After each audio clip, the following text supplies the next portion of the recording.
বন্ধুরে আজকে ওই জিনিসটা স্মরণ করো। আল্লাহ পাক বলতেছেন বান্দা ইবাদত করো, ইবাদত করো। কেমন আর ইবাদত করবেন? সেই রবের ইবাদত করো।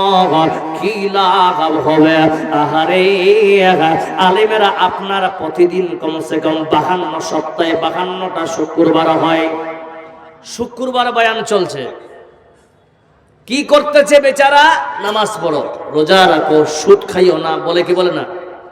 কিন্তু দেখেন আমাদের মধ্যে এখন হারাম কেমন চলছে, ওপেন সিক্রেট।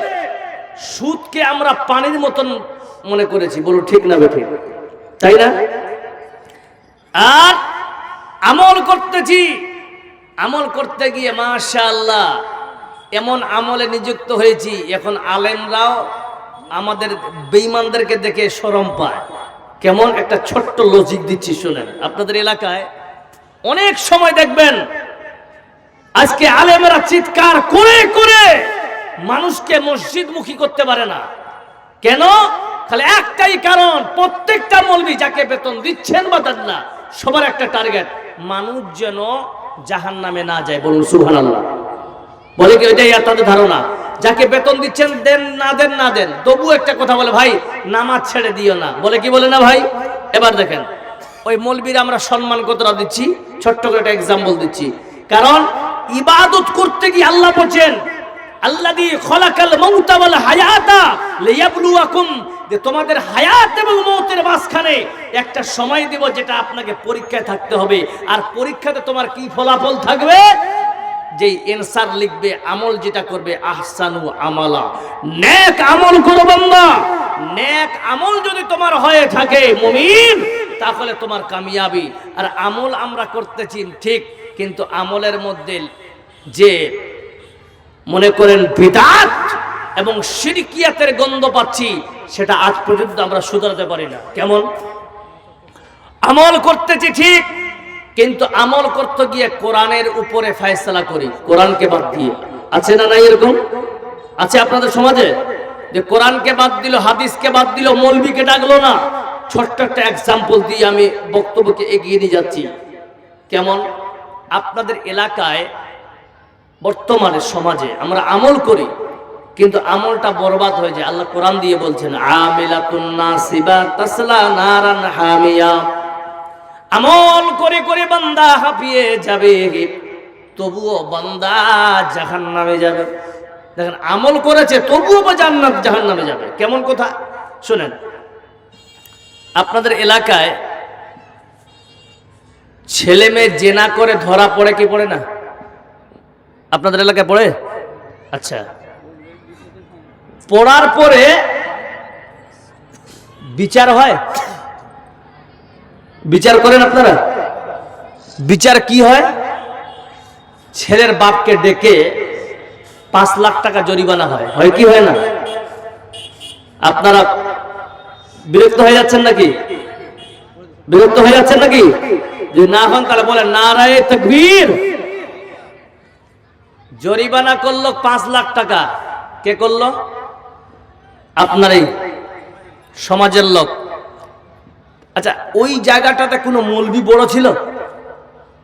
হারানা বলবেন কথাটা আমার। কোন আলেমকে ডেকেছিলেন? আপনাদের এখানে অনেকগুলো আলহামদুলিল্লাহ মাদানি আছে, সালাফি আছেন, রিয়াসি আছেন, ফাইজি আছে, সালাফ অনেকগুলো আছে। কোনদিন ওই সমস্ত জায়গাতে কোনো আলেমকে ডেকেছিলেন? কেন? কে বিচার করছে? দেখেন আমি বলছি আপনাকে আজকে, এটা আপনাদেরকে আমি বলে যাচ্ছি রে ভাই, যে আমরা মুসলমান নামদারি, এখন তো পিছের চামড়া শুরু হয়নি, আবি তো পিকচার আবি বাকি है मेरे भाइयों। এখন তো চামড়া শুরু হবে, এখন থামেন না, কিছুদিন পরে। কি বিচার করলো? রাতারাতি শেখ বলে গেলেন, রাত 12টার পরে বিচার হয়ে গেল। রাত 12টার পরে একদম ডাকাতগুলো ডাকাতি করতে আসে। এইগুলা বিচার করলো কে? আপনাদের এলাকার প্রধান, মেম্বার, বুথ সভাপতি, মরল। বলো ঠিক না বেঠিক? করে কি করে না? আজকে আপনাকে আমার সঙ্গে এক বাক্যে কথা বলতে হবে, যে এইগুলো জেনে শুনে যদি আপনি প্রতিবাদ না করেন, কালকে আপনার কাছে আল্লাহ হিসাব নিয়ে নিবে। মনে রাখবেন। কি বিচার করলো? 5 লাখ টাকা। কেন বিচার করলো জানেন?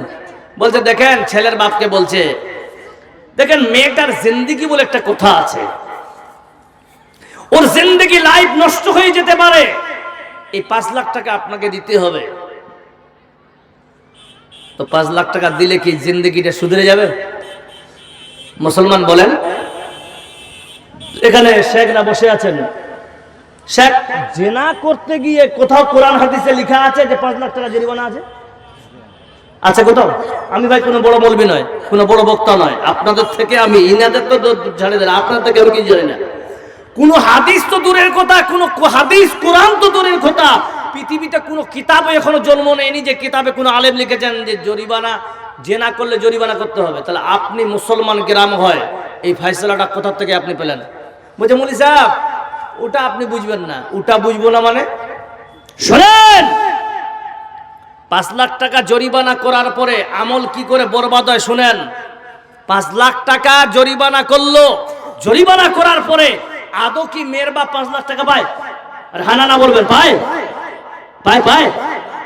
ও মেম্বার সাহেব, আপনি যেখানে উদারতা মন নিয়ে বলেন লাইফ লড়কি কি লাইফ কি ব্যাপার, তো লাইফটা কোথায় গেল আপনার? এবার কি করে মেয়ের বাপ কত পায়?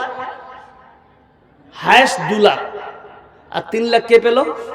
কয়েকজন হারামখোর পেল। পেল কি পেল না? আপনারা কি বিরক্ত হচ্ছেন নাকি? আমি এখন কিন্তু ঝাঁঝালো এইভাবে আলোচনা করি, আপনারা চাই আমাকে খারাপ বলেন যাই করেন, বর্তমান পরিস্থিতির সাপেক্ষে আলোচনা করি। আমি 3 লাখ টাকা ওই কয়েকজন হারামখোর এলাকার খেলো। শোনেন, বড় বড় শেখরা বসে আছেন, ভুল হলে ক্ষমা করবেন। ওই যে 3 লাখ টাকা নিয়ে গেলেন আপনারা, ওই টাকাটা খাওয়ার, রান্ডিখানার বেশ্যাখানার টাকা খাওয়া একই। বুঝাতে পারলাম? ও মুখিয়াজি, অঞ্চলটা দিয়ে দিয়েছি 5 বছরের জন্য, পেট ভরে না। মেম্বার সাহেব, ভোট দিয়ে, মূল্যবান ভোট দিয়ে আপনাকে আমরা মেম্বার বানিয়েছি, বুথ সভাপতি আপনাকে আমরা নেতা বানিয়েছি, মোড়লজি আপনাকে আমরা মোড়ল বানিয়েছি। শুনে রাখুন, একটা টাকাও যদি শরীয়ত বিরোধী আপনি খেয়ে থাকেন, আপনি একজন হারামখোর, আপনি এই সমাজে বেঁচে থাকার কোনো অধিকার রাখেন না। বলুন ঠিক না বেটি? আজ আমরা কি করি? সকালবেলা চায়ের দোকানে বসে বলছে কতগুলো হলো রে? বলছে 5 লাখ। বলছে ওর বাবা যে ঢেরি টাকা আছে, আর বেশি করতে পারিস না? হ্যাঁ, আমরা বলি কি বলি না? শুনেন মুখিয়া সাহেব, প্রধান বাবু, আপনাকে বলি, এই টাকাগুলো না খেয়ে আপনার যদি এত অভাব হয়ে থাকে যে সামনে ইলেকশন আছে, আমাকে আরো টাকার দরকার আছে, শুনেন আপনাকে আমি সলিউশন দিচ্ছি, মাওলানা ইমদাদ, লিখে রাখেন যে আপনার মাকে, আপনার স্ত্রীকে, আপনার বেটিকে এবং আপনার বোনকে কয়জন হলো টাকার অভাব? এই একটা জিনা করে টাকা না খেয়ে আপনি 4 জনকে হোটেলে টাকা দিয়ে খাটান, 5,000 টাকা করে আসলে 20,000 টাকা দিয়ে আসবে। 1 মাস খাটলে আপনার 6 লাখ টাকা আসবে, আর 6 লাখ টাকা দিলে আপনি অনেক টাকা কামাই করবেন, আপনার টাকার অভাব হবে না। বলো ঠিক না বেঠিক? প্রিয় মুসলিম সমাজ, মনে রাখবেন, আজকে আপনাদের কাছে ছড়িয়ে দেখলাম বারহাসের এলাকার মানুষ, আজকে আপনাদের চোখের সামনে এরকম যদি কেউ বিচার করে, আপনারা প্রতিবাদ করার জন্য রুখে দাঁড়াবেন কিনা জোরে বলেন? এইরকম নেতাদেরকে এলাকা থেকে জুতা পিটা করে বের করা উচিত। বলুন ঠিক না বেঠিক? যারা কোরআন এই জায়গায় বড় আলেমকে নিয়ে আসবেন, আলেমেরা এটা ফয়সালা করবে ওই প্রধান কোন মাদ্রাসায় পড়েছিল, কোন কোরআনের আয়াত জানে। কিন্তু বলি একটা জিনিস, এবার আসেন কম্প্রোমাইজ কাকে বলে? কম্প্রোমাইজ, কম্প্রোমাইজ একটা আয়াত নিয়ে আসতেছি। আচ্ছা মল্লি সাহেব, আপনি জেনা করে ফেলে 5 লাখ টাকা করে আপনি করেন না, জরিমানা করেন, আমি শিখাচ্ছি আপনাকে। জরিমানা করছেন কার? ছেলের বাপের উপরে। বলুন ঠিক না বেঠিক? আপনি শর্ত দিলেন মেয়ের বা মেয়েটার জিন্দেগি নষ্ট হবে। এবার আপনাকে বলি, আপনারা শিক্ষিত সমাজ দাঁড়িয়ে আছেন, বলুন তো এগ রোল ক্লাসের এগ রোল বেশি ভালো না 2 রোল? বলেন বলেন। আরে আপনারা শিক্ষিত মানুষ, বলেন না ভাই, এগ রোল ভালো না 2 রোল? এগ রোল ভালো। আল্লাহ বলছেন আযানিয়াতু ও আযানি, জিনার ক্ষেত্রে 1 নম্বর মহিলার অগ্রসর আসে কিসের? তাহলে ছেলের বাপের কাছ থেকে যদি 5 লাখ টাকা নিয়ে থাকে, এই প্রধান মেয়ের বাপের কাছ থেকে 10 লাখ টাকা তুলতে হবে। এটা যদি তোমরা বিবেক, তোমরা আকিলি দলিল দিয়ে তোমরা বিচার করছো, তোমাকে বিচার করা শেখাচ্ছি। তুমি যদি না পারো, তোমাকে বলছি আমার মতন একজন জাহেলের কাছে শিখে যাবে।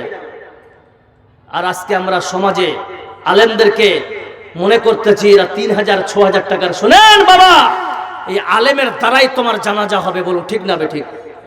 আমি বলে দিয়ে যাচ্ছি আজকে যে আলেমদের যদি সমাজের দিকে শরীয়তের মানদণ্ডে যদি ওদেরকে না রাখেন, মনে রাখবেন একদিন আমাকে যেমন ভাড়া করে, আমি বলে দিচ্ছি এখন, লজ্জা করি না, আমাকে যেমন টাকা দিয়ে আজকে নিয়ে এসেছেন বক্তা করার জন্য, আপনার বাবার জানাজার জন্য একদিন মৌলবীরা 20,000 টাকা ডিমান্ড করবেন, বলুন ঠিক না বেঠিক? কেন? ওই সম্মান না দেওয়া করার নেই। আপনারা, আমরা কি মনে করি এই প্রধান মেম্বারদেরকে মাথায় রাখছেন না? আসুক কোন প্রধান মেম্বার আমার সামনে দাঁড়িয়ে দেখুক, ওকে আমি বাপের বেটা যদি হয়ে থাকি, কোরআন এবং সহিহ সুন্নাহ দিয়ে প্রমাণ করে যাব ওরা আমাদের গোলাম, ওদের গোলাম আমরা নয়। কথা বলো ঠিক না বেঠিক? কেন? 900 ভোট দিয়ে তোকে আমরা জিতিয়েছি, তোর মাত্র 10টা ভোট পরিবারের, বলুন ঠিক? তো দাম কার বেশি? আমাদের গোলাম ও, ওর গোলাম আমরা নয়। ও আমাদের কথা শুনতে হবে, ওর কথা আমাদের শোনার কোনো কিছু নেই, বলুন ঠিক না বেঠিক? আপনারা এরপরে শরীয়তের বিরোধী কেউ কাজ করলে আপনারা রুখে দাঁড়াবেন তো ইনশাআল্লাহ? জনে 2 হাত খাড়া করে বলেন ইনশাআল্লাহ। ইনশাআল্লাহ এরকম যদি বিচার হয় আমরা রুখে দাঁড়াবো। এই গ্রামের ইমামকে আপনি বলবেন, ইমাম সাহেব যারা জ্ঞানী তারা কোনোদিন বলবে না যে ভাই এটা মাসলা আমি জানি। কি করবেন? সঙ্গে ট্রান্সফার করবেন বড় বড় আলেমদেরকে, কয়েকজন আলেমদেরকে বসে এটা পরামর্শ হবে, এই বিচারটা হবে রহমত এবং আল্লাহর রহমত হবে। আর যেগুলা তো হচ্ছে উল্টা ক্ষতি হচ্ছে, বলুন ঠিক না বেঠিক? বলুন। 2 নম্বর, আমাদের সমাজে আমল বরবাদ কি করে হয়? আমি কয়েকটা জিনিস বলছি, আপনারা বিরক্ত হচ্ছেন নাকি আল্লাহ জানে। জাজ শেষ করে দিব না, কি বলছেন যেন? এবার দেখেন, আমাদের এলাকায় আর একটা প্রথা চালু হয়েছে, সেটা হচ্ছে কি বিয়ে বাড়ি নিয়ে। বিয়ে বাড়ি নিয়ে কিছু প্রথা চালু হয়েছে আমাদের। আপনাদের এলাকায় মেয়ে দেখতে যায় কয়জন মিলে? প্রাথমিক স্তরে, স্টাফ, ফার্স্ট স্টাফে কয়জন? 5-6 জন।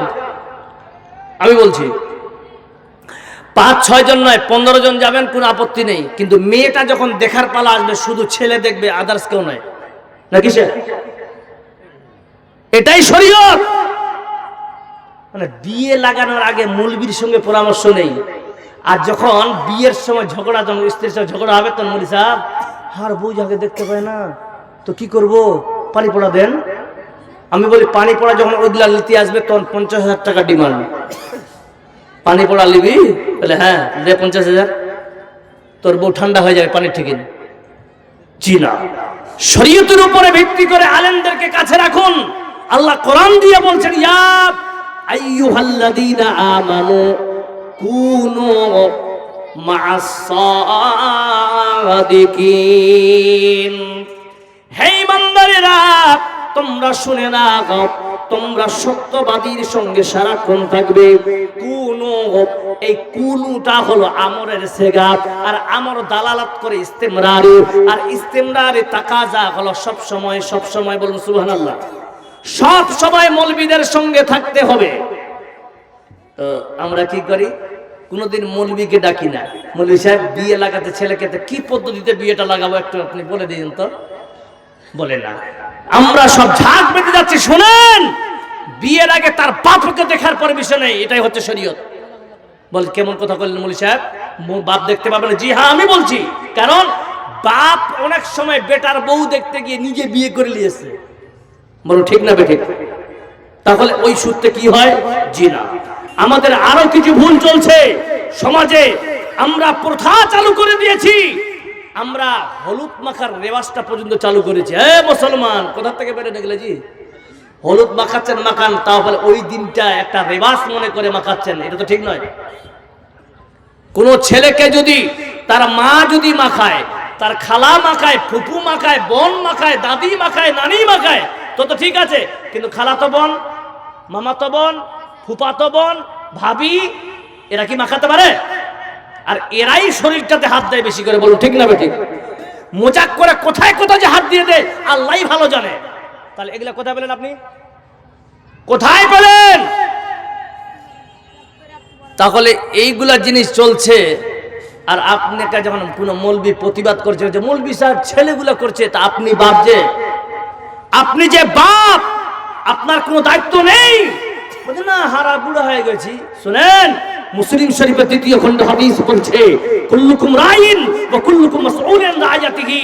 আপনি একজন গার্জিয়ান, আপনি একজন গার্জিয়ান। কাল কিয়ামতের দিন আপনাকে বাপ হিসেবে আল্লাহ জিজ্ঞাসা করবে, তোমার সামনে শরীয়ত বিরোধী কাজ চলছিল, তুমি বলছিলে ছেলেগুলা করছে। 12টা বাজাবে, মরে দেখেন। আল্লাহ আমাদের হেফাজত করুক, বলুন ইনশাআল্লাহ, বলুন আমিন। আল্লাহ হেফাজত করুক। প্রিয় মুসলিম সমাজ, এবার আসেন, আপনাকে 3টা জিনিসের পরে আমি বক্তব্য চালু করব। একটা গেল, তাহলে এই হলুদ মাখাগুলো আমাদের শরীয়তে, যেহেতু হাদিস কোরআনের মধ্যে কোনো কিছু এরকম লম্বা নেই, যেটা আমরা রেওয়াজ মনে করতেছি, এটা কিন্তু না জায়েজ, বিদআত, মনে রাখবেন, আমল বরবাদ হয়ে যাবে। 3 নম্বরে থুবড়া খাওয়া আছে আপনার দিকে? আচ্ছা আছে, উঠার দিন একটা নির্ধারিত লিখেছে থুবড়া। আচ্ছা, ওই লোকটা বিয়ে করতে যাবে না ওকে সুগার করাবেন? হ্যাঁ ভাই, এগুলা জিনিস আমাদের আলোচনাই হয় না। এই থুবড়া জিনিসগুলো আপনারা খাওয়াচ্ছেন মেয়ে একদম রেওয়াজ মনে করে, আর ছেলেটাকে খাওয়াচ্ছে। ভালো করে মনে রাখবেন, এটা ধোঁকা। কেমন? এত বড় 1 প্লেট পায়েস রান্না করেছে, পুরো গ্রাম যদি 12 হাঁসটা খিলায়, তোর পেটটা জায়গা ধরবে? ভাই জায়গা ধরবে? জায়গা যখন ধরবে না, তখন কি করে? আমি নিজেই দেখেছি, খাওয়াচ্ছে আর তস্তি, বুঝুন তো তস্তি, ওই তস্তিতে ফেলে দেখি দেয় না। তাহলে বলে রাখবেন, একটা দামি খাবার জিনিস আপনি অপচয় করতেছেন। আল্লাহ এটাই বলছে, ইন্নাল মুবাজ্জিরিনা কানু ইখওয়ানি শায়াতিন।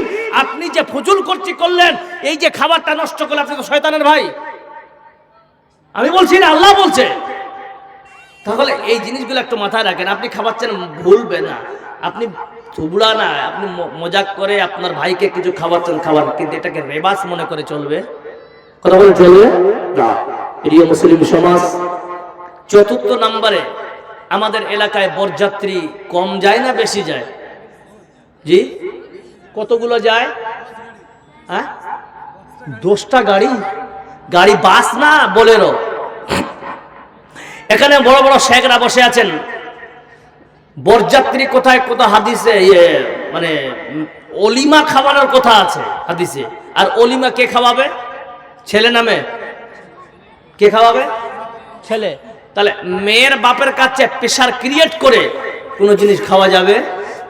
যাবে না। তাহলে মৌলভী সাহেব বরযাত্রী যাওয়া যাবে না? হ্যাঁ যাওয়া যাবে। আমি বলছি, কে বলছে 10 গাড়ি? আমি 10,000 গাড়ি যান, কিন্তু খেতে নয়। যেটা উদ্দেশ্যে যেতে হবে সেই উদ্দেশ্য আজ পর্যন্ত আমরা কেউ যাই না। 100টা বরযাত্রী গেলে 99টাই হচ্ছে খাড়ায় পেশাব করা, গুটকা খর, বিড়ি খর, সিগারেট খর, বলুন ঠিক না বেঠিক? একটা নামাজি। প্রিয় মুসলিম সমাজ, আমি একটাই কথা বলি, আপনি যাবেন কোন কাজে যাবেন? যখন মোহর হবে, নিকাহ হবে, ইমাম বলবে ইয়া আইয়ুহান নাসু তাকু, ইয়া আইয়ুহান নাসু তাকু 3 বার বলবে। 3টি আয়াত পড়বে, বন্ধু খুতবা হবে। খুতবা দেওয়ার পর দেখতে পাবে ইমাম সাহেব দানপত্র জীবনে একটা দোয়া পড়ে, বারাকাল্লাহু লাকা ওয়া বারাকা আলাইকা ওয়া জামাআ বাইনাকুমা ফি খায়র। এই দোয়া যাদের মুখস্থ থাকবে তারাই বরযাত্রী যাবে। আর ওই জায়গায় যাবার পরে সবাই ছোয়ারা ফিকে দিবে, আমরা কাড়াকুড়ি করে খাবো, এরই নাম হলো শরীয়ত। তাহলে আপনি বরযাত্রী যাবে, ওদের 2 জনের দোয়ার জন্য যাবে, তাতে কোনো দ্বিধা নাই, কোনো বাধা নাই, বলুন নারে তাকবীর। ইমানের পথে অবিচল থেকে আমাদের মরণ যেন হয়, তোমার কাছে বিনতি আমার মহিম দয়াময়। ইমানের পথে অবিচল থেকে আমাদের মরণ যেন হয়।